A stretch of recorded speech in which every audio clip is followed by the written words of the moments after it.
Hello friends and adventurers, and welcome back to Sally Cat Plays Exile 2, Crystal Souls. I've done a bit more training here, and of course identified the items and rearranged my inventory, as usual. So, things of note, we have found a couple of exploding arrows. The ability is exploding arrows, but I believe it's essentially casting a fireball on hit. Neat. Morwen has upgraded to a bronze flail for her weapon. And the boots that we found in the Drake lair are boots of protection, which are going on Telemaine because he is dying way too much. You know, in all of those alternate universes that don't actually exist.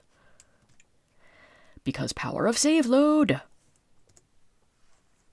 So, for once, we're actually doing pretty well on gold even after training.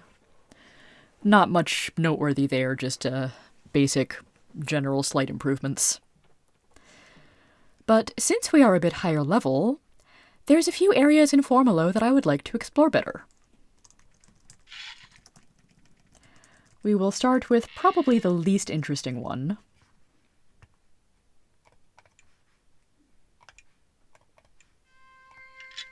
There we go, unlocked in one try this time. So yeah, this is basically the captain's bedchamber. There is absolutely nothing interesting in here. But now that spot on my map is no longer obscured. And here we've got a warehouse, which almost certainly contains nothing but crates and barrels with nothing worthwhile to us in them. In fact, there is not one, but two warehouses.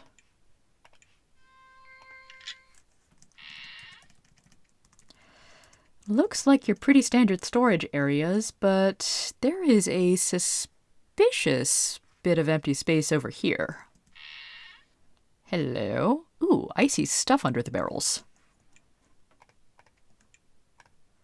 Barrel bow, barrel spear, and crate garbage. I will take the knife, spear, and bow that no one's using, but I'll leave the garbage. And man, now I have to go back to the identification guy, Townsend.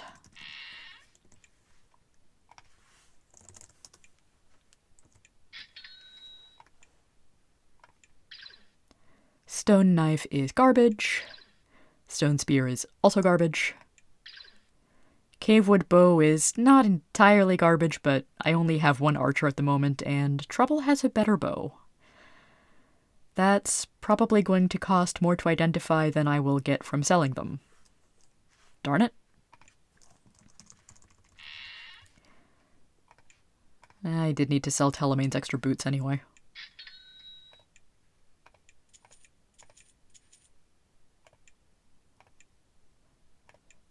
And also, back at the tiny Slith fort, Kazal got an iron Slith spear. It is even better than the steel spear she had before. Higher base damage.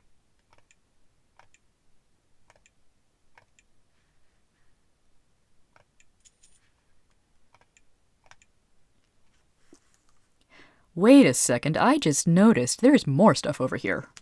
How did I not notice that when we were over there? I must have gotten too excited by stuff. A door behind a secret passage. How unusual. Telemaine, do the thing. Thank you, Telemaine. Crude shield is not worth much, so yeah, that is just an odd place to put a random treasure chest. Okay. Why not? Let's put the crate back. Let's put the crate back in here. And see if we can get into this store as well.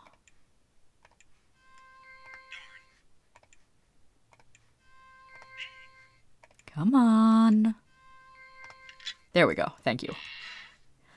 When you open the door, a cloud of flakes from decaying lichen paper flies out. The fragments sting your eyes and coat the inside of your nose. You have found the library's auxiliary book storage. Ho ho! Time to search all of the shelves, of course.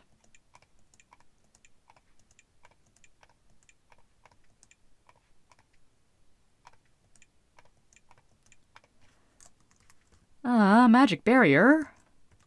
I can't do anything with the magic barrier right now. Humph.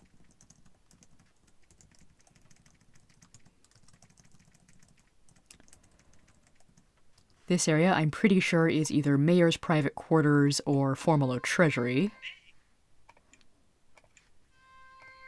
If I can get in right now.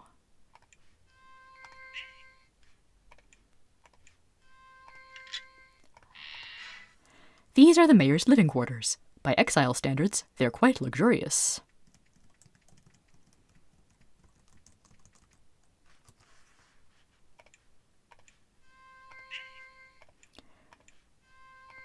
And also quite secure.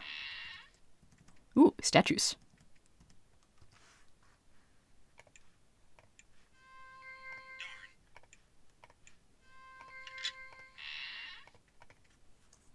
Does the mayor have anything interesting on the bookshelves? No. Mayor does have at least one secret passage, though.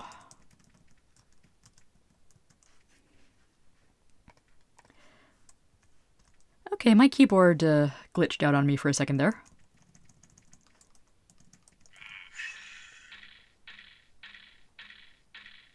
Ooh, something tells me I shouldn't be back here.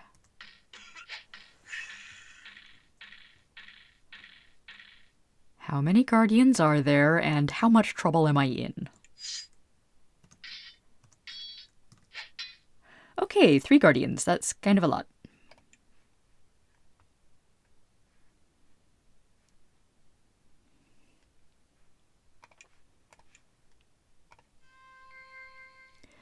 Okay, level 9, lots of health, cannot be driven away by fear, invisible, yeah, I had figured that out,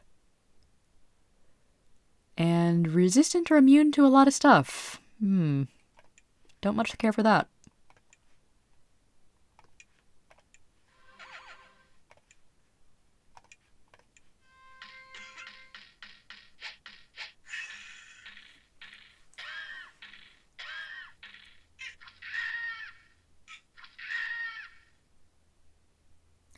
I really should have saved before coming in here. One moment. Okay, I am now back more or less where I was, significantly less dead. I am going to leave the Formalo Treasury alone. Because I like the town of Formalo, I do not want to hurt it, and I really don't want to deal with invisible guardians right now. What I do want to do is a little more investigation around this library.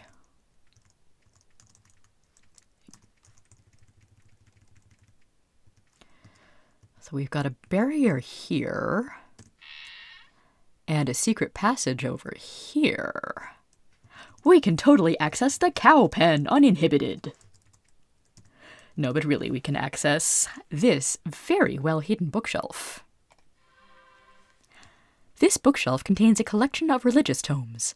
They span many faiths, from mundane to bizarre, active to ancient. Intrigued, you read for a while. The time you spend is not wasted. In one of the older tomes, you find a long, draining ritual for blessing an area, purging it of evil spirits and foul magics. You now know the ritual of sanctification. Hooray! So now that we know that, we can actually go to the ruined fort over to the west and take care of their zombie-making altar.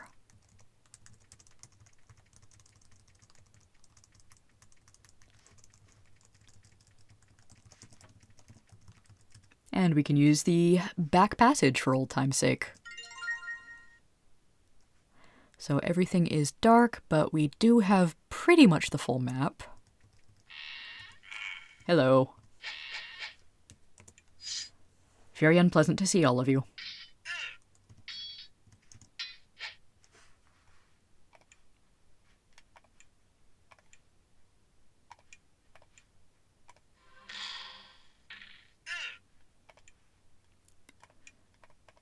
And compared to turn undead, dispel undead, in the hands of Morwen does quite a bit more damage. Excellent.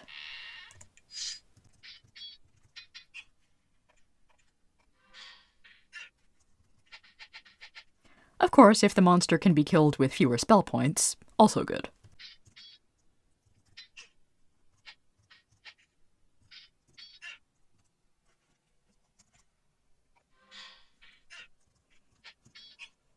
You think I should throw out a curse all just in case?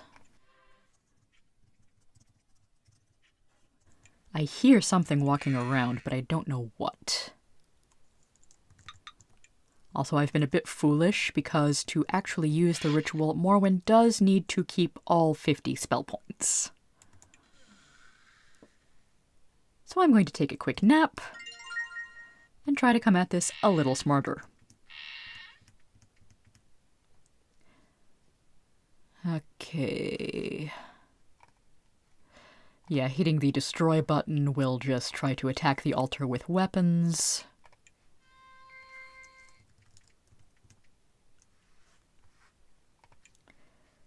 Ritual. Aha, Sanctify is available out of combat.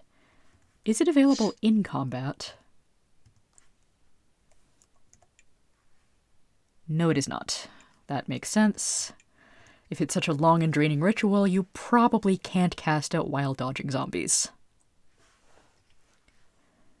So, let's step right next to the altar. Select Sanctify. You perform the ritual carefully, aware of the possible deadly consequences of screwing up. As it continues, the altar begins to vibrate. Flickers of red and purple are visible under its surface. Something reeks of decay. You finally finish the ritual, drained of energy. You look at the altar. At first, it appears unchanged. Then you see it has many hairline cracks running along its surface. The stone is still there, but its power has left it. Woohoo! The altar is still there, morbid-looking, but powerless. No more zombies for you! Or skeletons, or ghasts, or ghouls, or any other nasties. I mean, presumably there's still a few wandering about in here. But they won't be able to make any new ones. Which is a big relief.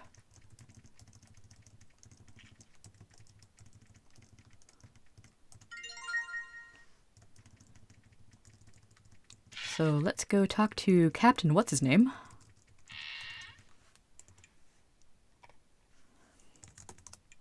Captain Graham, that's his name. He listens to your description of what happened. Well done. He starts filling out forms. This will count towards your getting a higher clearance. You apply for higher clearance at the castle. Thanks for your help. This paperwork will have to wait until we can figure out how to get past all the barriers dividing Exile, but you know, that's way above my pay grade.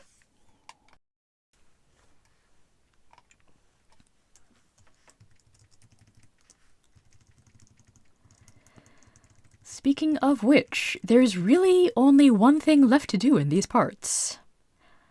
It's finally time to go down the tunnel into the unknown.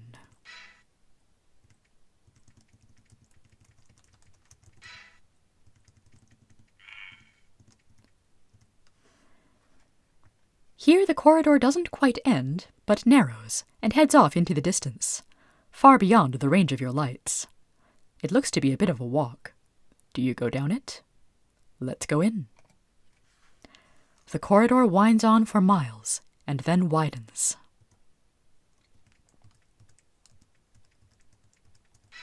You emerge from the long tunnel into the ruins of a small town. Strange. The construction of the walls is very unusual, very tall and delicate. What's more, there is a remnant of floor tile to the east, in a design you've never seen before. Ooh, very green.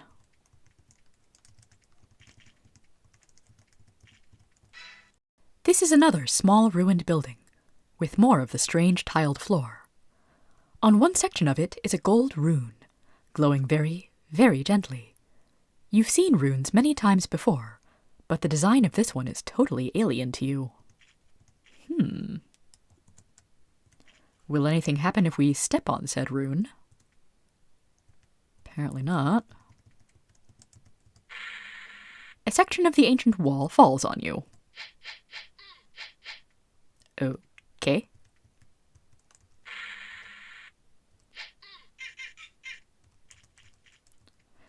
So the rune is just there to be there.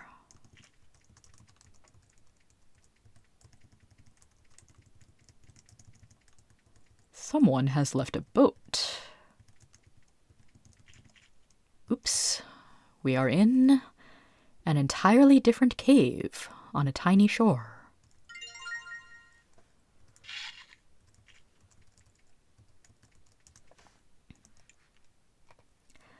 This obelisk has, for the most part, worn smooth. One marking remains, an arrow, carved very recently, pointing at the dock. In case it wasn't obvious, we are meant to take this boat and go wherever this might be.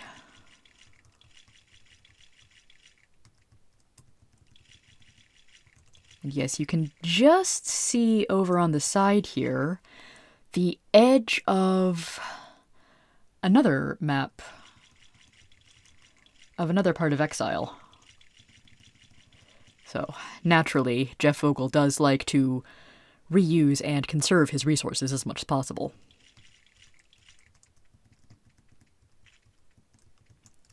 Especially in these early days of game dev when you really had to maximize your use of every single available megabyte.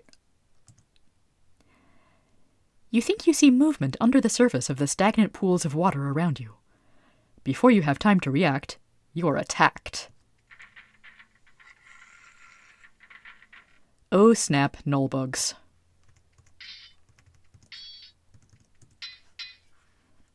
Let's cast a fireball while we can.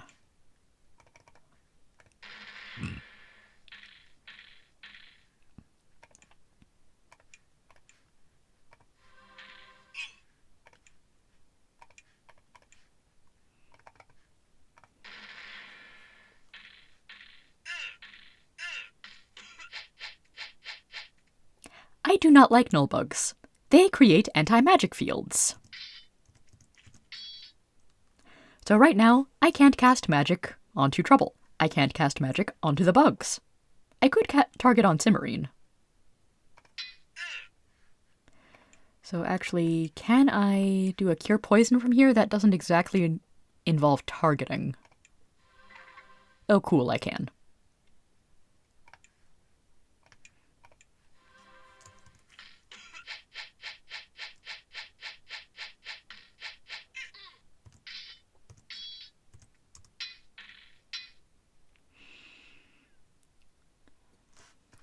Ooh, I've got a little bit of an opening here.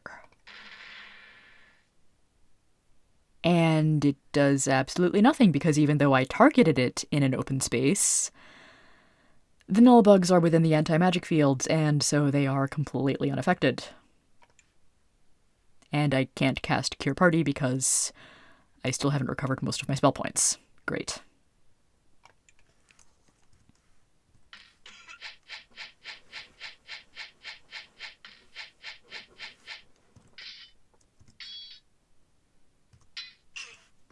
Well, at least one of them's dead.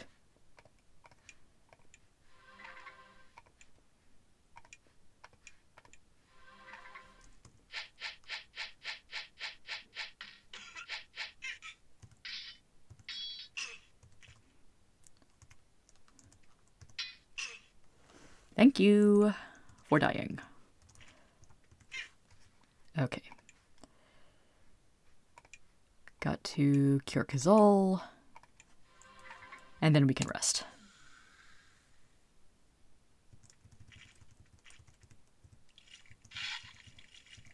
explore more of this most mysterious area.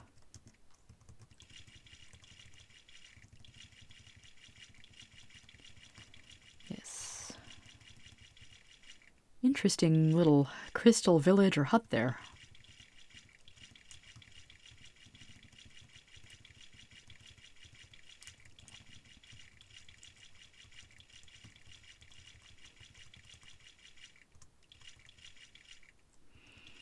It seems to be about the only thing of interest in this section. Island hut. With an island lizard.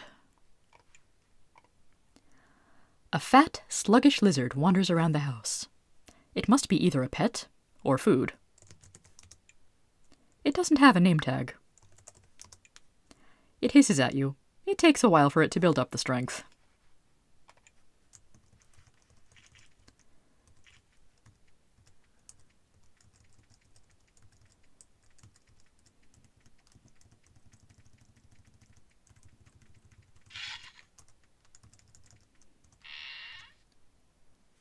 The furnishings of this small building are entirely alien to you. Low stone tables, delicate chairs, crystal boxes, a large glowing crystal in the center of the room. Far more alien to you than the furniture, however, is the creature sitting at the table looking at you. It is very tall, impossibly thin, with dull gray skin stretched over muscles like cables. It leans forward, staring at you intently. You see its eyes are milky, as if afflicted with enormous cataracts. The creature must be nearly blind. It slowly stands. You see it is wrapped in a delicate cloak of some sort of silky material. It is very slightly luminescent, a soft pinkish glow forming a hazy nimbus around it. After it stands, it greets you. It says, in understandable but halting speech, "Welcome, humans. I, Bentis Ka, am greeting you now, in peacefulness, for the Vanita beings and race. Please come in and speak, for there is much say." It bows slightly, sits, and waits.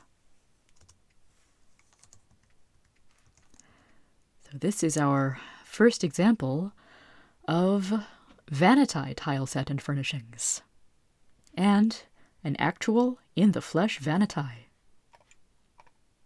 Vanita shaper, in fact.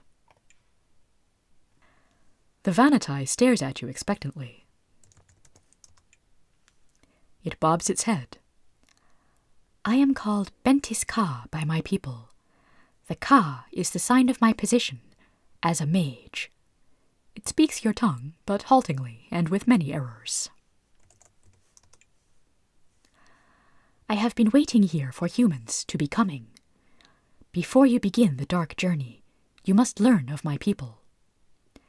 It pours liquid from a nearby flask into several small crystal cups. "Have a drink." "You say you're a mage?" "I cannot be helping you in that." "What of this journey?" She nods. "This black river is the only way some of you humans can get to our land.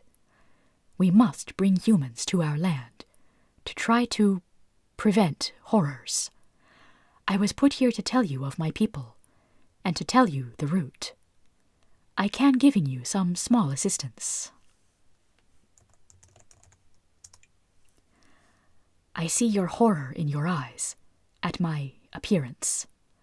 But that may change, I hope, for you might be finding we have similarities to you under our different furnitures and faces. Our race has women and men, as yours. I am the former." She sips her drink. "There is but one true difference. We are natives of the caves." "Natives?" "You call this land Exile, but that is meaning, if I understand, this is not your true home being. But it is our true home, and was for years upon years. This place is our love. Here is where we can only be. But we need not be alone. It is our hope for peace, and not being killing you all, that we are helping you go to Avit. What's an Avit? Avit is one of the few Vanatai cities that has been awakened. Go there to meet Bonirno, my great master, who will tell you how you may save the humans.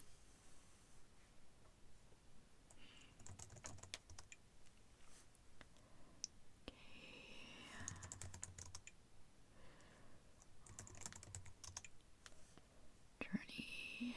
Okay, route and assistance. In my quarters are many foods for your long journey. Once you go, there isn't turning back, so have food.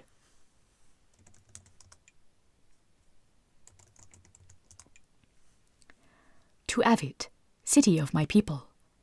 The route is simple. Take the boat south, down many tunnels and waterfalls. It will have dangers, for this was once lands of our people before the resting. The ruins now have many traps and beings.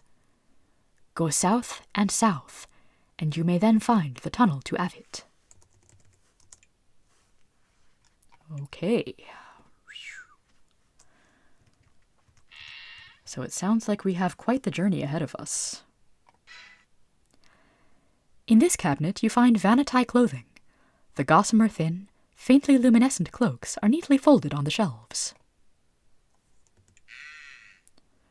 We can pick up 80 food. There is a small crystal box by the bed. It contains thin sheets of mica covered with intricate carvings, bits of dried mushroom, and incense. You show respect and leave the stuff alone.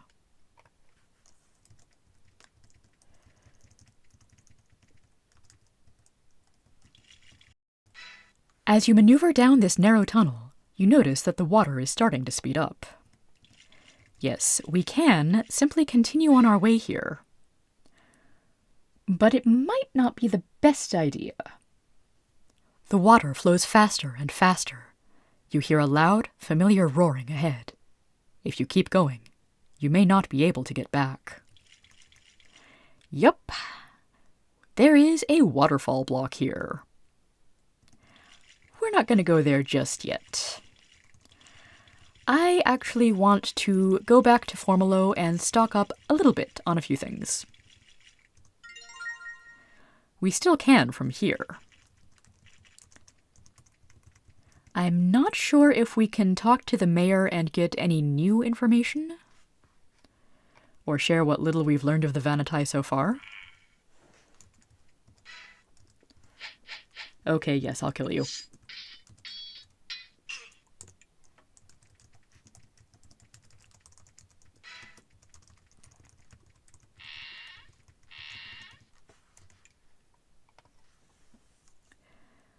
Oh dear, I'm getting a signal that I should probably, quit and reboot my emulator soon when it's doing the graphical glitch like that.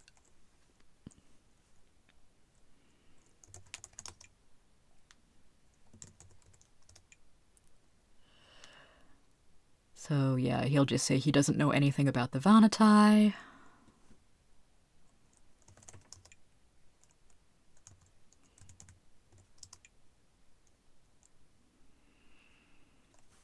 Yeah, clearly someone needs to go down and find this town of Avit and actually talk to the Vanatai and figure out what the heck is going on and what we can do to fix it.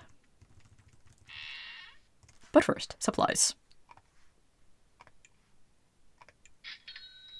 I'm going to buy a few more packs of arrows. Could buy some magic darts for Scorn, but I'm not going to be able to get any training in for a while, so maybe not. What I will do is buy a few energy potions.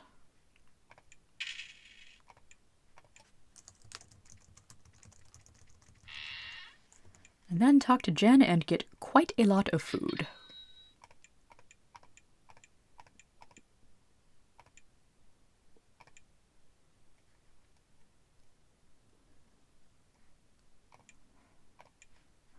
Hopefully that will do.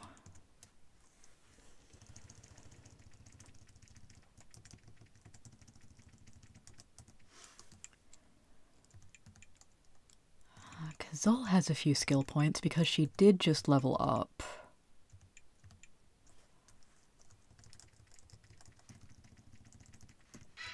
But I don't think giving her another point or two in pole weapons is really going to help that much right now.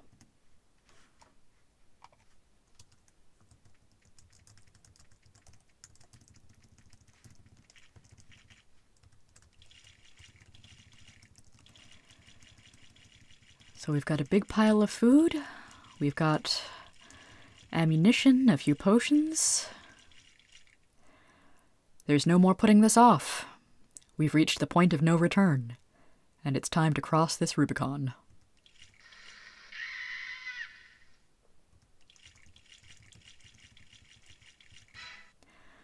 The river in this little loop of cave is fairly calm.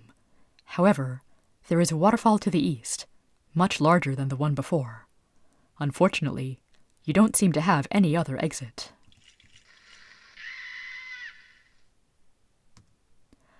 You look back up at the massive waterfall behind you, a grim, cold feeling building in your chests.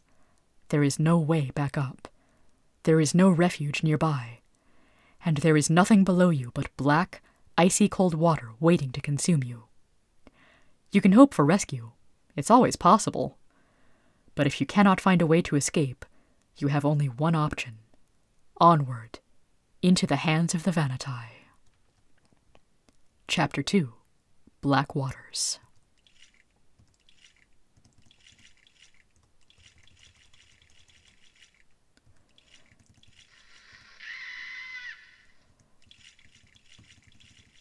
Okay, I did sort of hope to explore this little branch up here, but I'm pretty sure there wasn't anything up here. I might reload just to see later on off screen.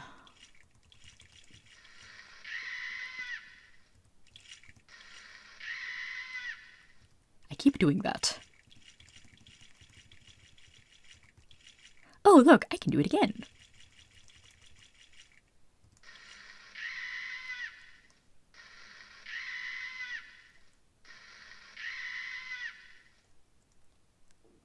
That's a lot of waterfall.